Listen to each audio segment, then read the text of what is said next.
Good day folks, Sean here from Air Photography. So in this video I'm going to show you how you can transfer content from your Mini 5 Pro over to something like your smartphone, tablet, or even your desktop or laptop. Now this is a continuation to my beginner's guide that I uploaded a few weeks ago. If you haven't watched that yet and you're brand new to the Mini 5 Pro and you've never flown a drone before, I highly recommend watching that first. I'll include a link to it down in the description of this video. Now before we get started here, one thing I do want to point out is that with the Mini 5 Pro, there's actually two different storage locations. We have 42 gigabytes of internal memory, and then of course we have a memory card slot on the back. So depending on where your content is stored, whether it's on the internal memory or the memory card, some of these methods that I'm going to show, there's actually 4 different methods of getting the content off. It's going to be a little bit different, and I'll explain that as we go along. Now, before we get too far into things, I'll just show you quickly how you can switch back and forth between the internal memory and the memory card. There's 3 different ways in which we can do it, 3 different locations within the Fly app. The first here is by tapping on our status. If we scroll down to the bottom, you can see it gives us the option for SD card and internal storage. So we can just easily switch back and forth. If your memory card gets full or you've forgotten a memory card, you can select your internal storage. Now 42 gigabytes is a little bit limiting, but it can save you in a pinch. The next way to do it is by tapping on the storage indicator on the bottom right-hand side. You can see again, it lists the internal and the memory card. And again, we can go back and forth. The third way is by going into our settings, going to camera. If we scroll down, again, you can see we have another option there for switching back and forth between the SD card and the internal storage. Now, the other thing to note here is if you have it on internal storage and you turn the drone off and you turn it back on and you have a memory card installed in it, it will detect that there's a memory card in it and it will ask you if you automatically want to switch. So now we'll move on to actually moving the content over. And we're going to start with the simplest way. And this is a method that a lot of people use. And that is simply by pulling out the memory card. Now the thing to keep in mind if using this method is that it will only allow you to transfer content stored on the memory card. So if you have content on the internal memory, this method isn't going to work for that. And it is simple as plugging it into some form of card reader and then plugging it into your device. And I'm demonstrating on an iPad, but if you have a phone with a USB-C port, iPhone or Android, this will work exactly the same way. This method also works on a desktop or laptop. You can simply plug the memory card in. And on an iPad here, we'll launch our Files app. If you're on Android, it'll be similar, but a little bit different. And then you can see here, we have SD card. We can go into it. And there's all our content that's stored on the memory card. So we can select it and then move it over to the tablet. So that's the first and simplest way to transfer your content. Now the second method is by plugging the drone directly into the device. And again, this will work on tablets, smartphones, and even your desktop or laptop. All you have to do is take the USB-C cable that came with the drone. We're going to plug it into the back of the USB-C port. And then we'll plug it into our device, again, USB-C. And what's really nice about this method is we don't have to power the drone on at all. The USB-C port is going to feed just enough power to make the drive active so we can read the content. The other nice thing about this method is that if you notice here, it popped up on my locations, it's going to read from the SD card and the internal storage.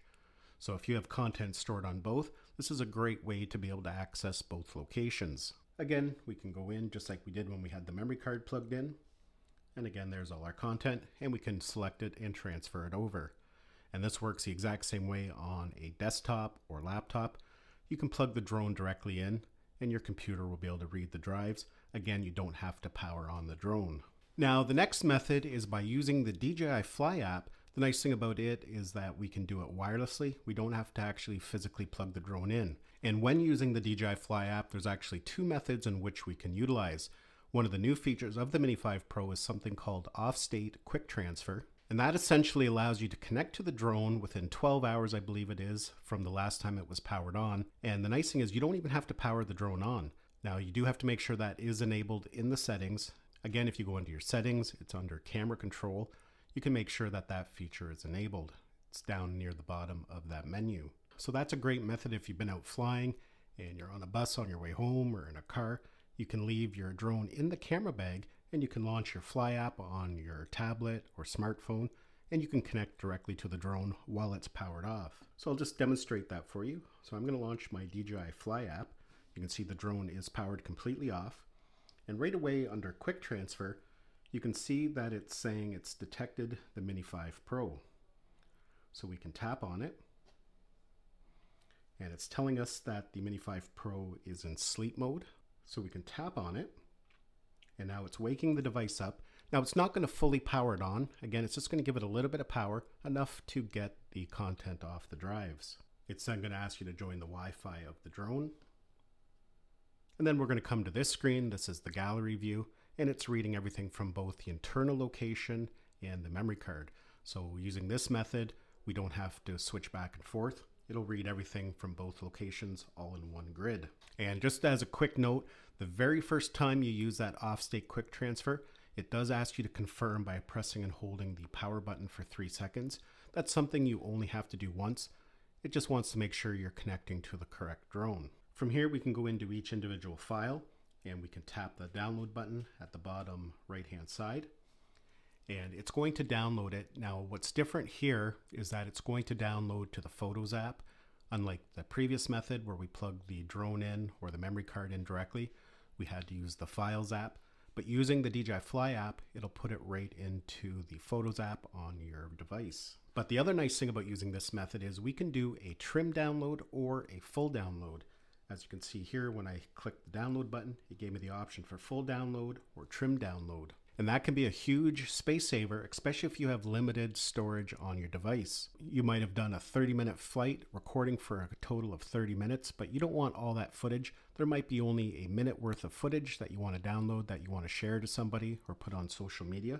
So if you want the whole thing, we would tap on full download, but we can select trim download. And as you can see here, we can drag the timeline. We can add a mark in point, put a mark out point. So now you can see we just have a small section, and then I can tap download. So it's now just downloading that small 10-second clip. So that can be really important again if you have limited space on your device, or if you have a lot of footage and you don't want it all on your device, you just want little segments because you're going to put together a little edit. Now we can also do a batch download by tapping that icon there at the top. Then we can go ahead and select multiple files, or we can select whole date ranges just by tapping that button there. The only thing is when using batch select, if you're not selecting one file at a time, that trim download feature is not available. Once we're done transferring content, just tap that lightning bolt icon there at the top, hit exit, and that's going to disconnect from the drone and put it back to sleep. Now the fourth method again is using the DJI Fly app. But say you've been out flying and you're past that 12-hour window where you can connect to the drone without powering it on. We can still use the DJI Fly app. There is a little bit of an extra step here. So we're going to unfold the drone.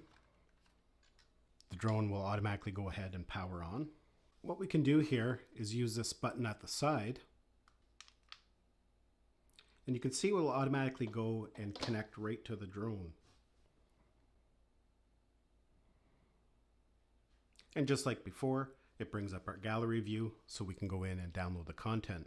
So you only really need to use that method, clicking the button, is if you've gone past that 12 hours and the drone can no longer be woken up while it's powered off. Now I just want to mention that using the Fly app method of transferring content wirelessly is only available on tablets and smartphones. You won't be able to connect wirelessly directly to your computer. If you need to transfer content from your drone over to your computer or laptop, the only two methods that really work are by plugging the memory card in directly and by plugging the drone in directly.